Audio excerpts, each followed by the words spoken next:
Dialogando con el padre Raúl Sánchez. Hoy, 29 de junio del año 2018, la iglesia vuelve a celebrar y conmemorar a dos grandes figuras de nuestra iglesia, San Pedro y San Pablo. ¿Y por qué es tan importante San Pedro? ¿Y por qué es tan importante San Pablo? Pues hoy voy a hablar de San Pedro, de manera particular, porque dentro de la historia y el acontecer de la Iglesia Católica, Pedro siempre ha tenido una importancia, una relevancia especialísima, que no tiene frente a los hermanos separados o sectas protestantes. Entonces, ¿por qué los hermanos separados, por qué no siguen la línea que enseña la Iglesia Católica referente al primado de Pedro? Porque resulta que Martín Lutero desdeñó y cercenó y quitó, históricamente hablando, la realidad del papado, diciendo que eso era puro embuste. Es decir, cercenó 1500 años de historia del cristianismo. Hasta esa época, hasta que Martín Lutero le dio por decir no papas, no obispos, no curas, no sacerdotes, no clero, no nada de esas cosas, solamente la Biblia, entonces hasta ahí llegó la historia del primado de Pedro para Martín Lutero y en consecuencia lógica para sus hijos y todos sus adeptos y todos los que siguieron esta nueva doctrina promulgada y desarrollada por Martín Lutero y posteriormente, pues obviamente por otros que se le unieron, Calvino, Erasmo, Knox, Enrique VIII, etcétera, etcétera, etcétera. La pregunta es esta, que aquí es donde yo siempre hago que nuestros hermanos católicos se interroguen, piensen, analicen y utilicen el caletre. Resulta que nuestros hermanos separados dicen que no se necesita de ningún primado, ningún papa, ninguna cosas de esas, porque en primer lugar la palabra papa no aparece en la iglesia.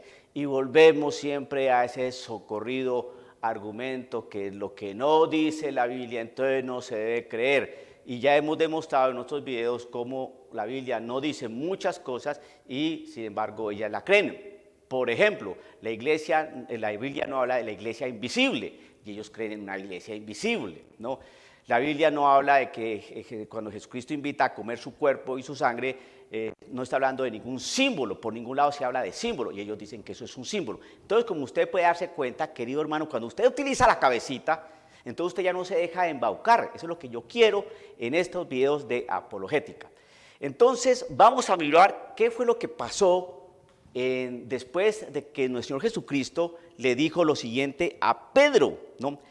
Entonces le respondió Jesús: bienaventurado eres Simón, hijo de Jonás, porque no te lo ha revelado carne ni sangre, sino mi Padre que está en los cielos. ¿Qué le reveló? Le reveló lo siguiente: tú eres el Cristo, el Hijo del Dios viviente. Eso el Señor Dios se lo reveló a Pedro y Pedro lo manifestó. Entonces, cuando Pedro lo manifestó es cuando Jesucristo le dice que eso no se lo ha revelado, bienaventurado tú Pedro, porque eso no se lo ha revelado, te lo ha revelado sangre ni carne, sino mi Padre que está en los cielos. Y después de que Jesucristo le dijo eso, entonces dice: y yo también te digo, ya que mi Padre te reveló eso, te dijo eso, yo también te digo lo siguiente, que tú eres Pedro, y sobre esta roca edificaré mi iglesia.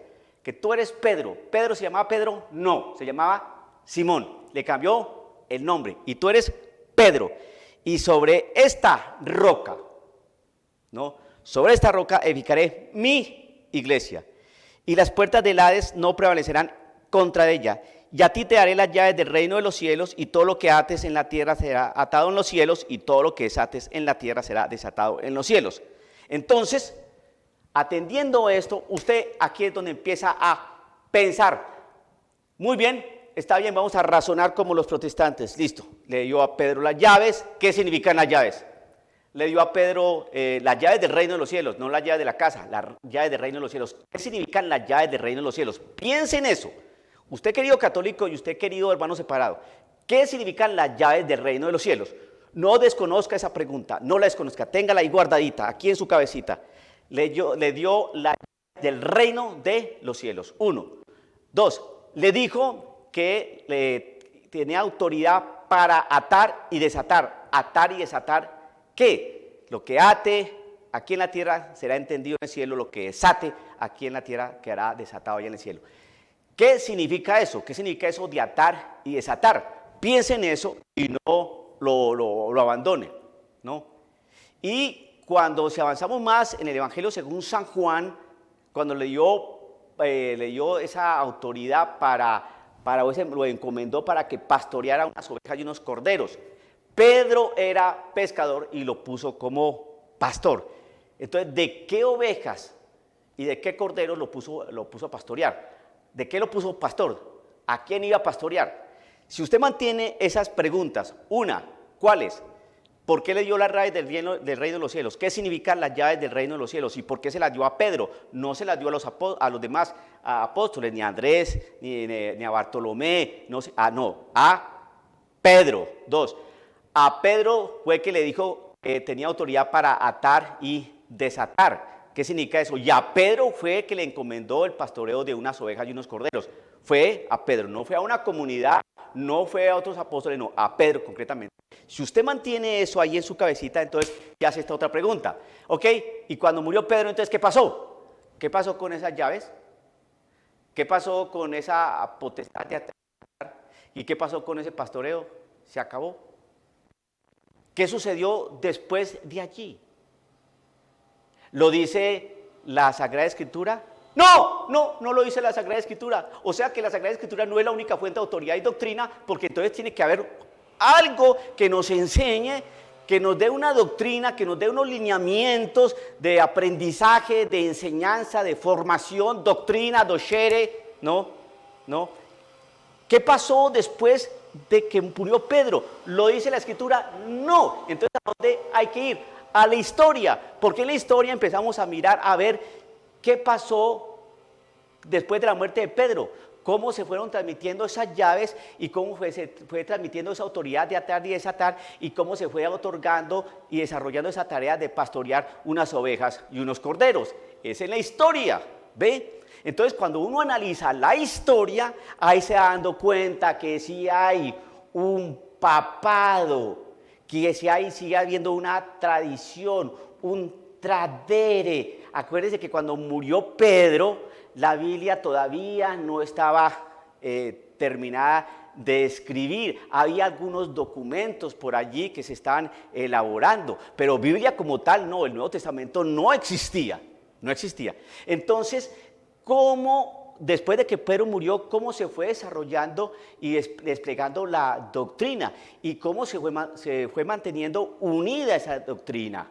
Porque la doctrina se mantuvo siempre unida, o era una sola fe, un solo bautismo, un solo espíritu, bajo un mismo pastor, y eso se fue desarrollando, desplegando durante siglos y siglos, hasta el año 1517, que un señor llamado Lutero dijo, no más, hasta aquí. Entonces, eso es lo que yo quiero que usted piense.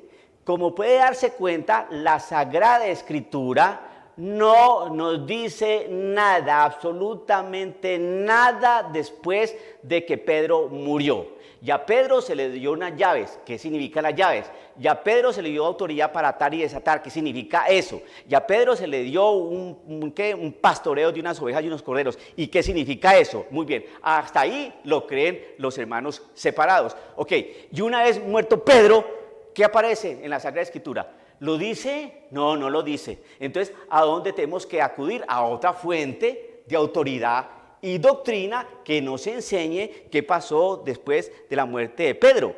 ¿Qué pasó con esas llaves? ¿Y qué pasó con esa autoridad de desatar? ¿Y qué pasó con ese pastoreo de esas ovejas y esos corderos? ¿Qué pasó allí? Eso es lo que quiero que usted piense, a ver los hermanos protestantes qué van a hacer. Porque si con la Biblia no lo van a poder demostrar, no. Entonces, ¿qué tienen que hacer? Díganme, ¿qué tienen que hacer, queridos hermanos?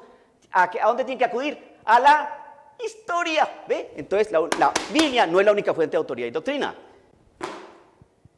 Entonces, cuando se llega a estudiar historia, es cuando empiezan a darse cuenta, mi madre, ¿qué pasó? ¿Qué hemos hecho? ¿Cómo vamos a dar respuesta a estas preguntas? Y si es cierto, ¿por qué? Porque si dejó a Pedro para pastorear y unas llaves y le dio una autoridad. Y resulta que una vez que Martín Lutero apareció, dijo que no más, entonces por eso esa unidad se rompió y por eso hay tantas iglesias protestantes y yo que soy hermano protestante hago parte de una de ellas. Piensen eso, querido católico, piensen eso y no se dejen embaucar. Pedro, hermano, Pedro, el primer papa. Sí, la palabra papa no aparece en la Biblia, pero papa no significa papá. Papá es un padre, un pastor que acompaña, que lidera, que conduce, tiene una voz, tiene una obediencia que le dejó Cristo Jesús y está prácticamente ejercitando una misión que el Señor le encomendó. Piense en eso, analice estas cosas, que el Señor lo bendiga, dialogando con el Padre Raúl Sánchez.